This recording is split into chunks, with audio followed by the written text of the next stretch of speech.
ahead of the budget for 2022, the government has come out with the first advance estimate on India's GDP target. And Indian economy is expected to see a growth of about 9.2% in the financial year 2021-22.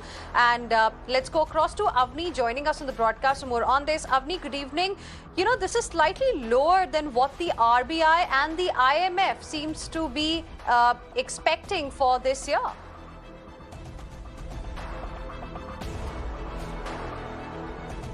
We'll try and reconnect with her, but that's the update that we are breaking for you here on Mirror Now. Indian economy is expected to see a growth of about 9.2% in the financial year 2021-22.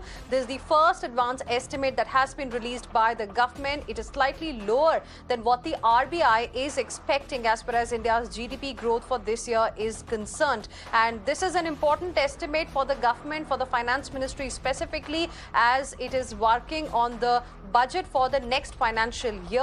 And this assumption is important.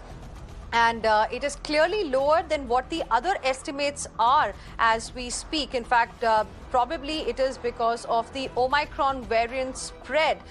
We are expecting growth to be slightly lower this year than what the earlier expectation of other institutions was. Let's go across to Avni joining us on the broadcast for more on this. Avni, of course, it's going to be slightly higher than what we saw last year, but RBI, IMF, etc. all expected this to be about 9.5%, government being a little conservative.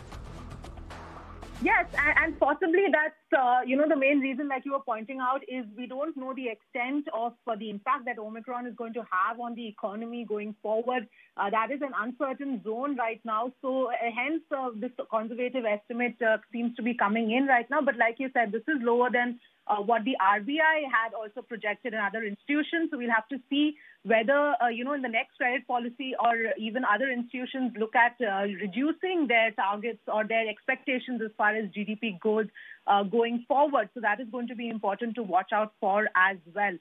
We'll, of course, have to wait and see the finer details of this prediction as well, Hina. Right, and we'll see what the government has to say on this particular advance estimate, the first advance estimate that has come today. It is again 7.3% contraction that Indian economy saw in the year 2020-21. Avni, appreciate you joining us with those inputs.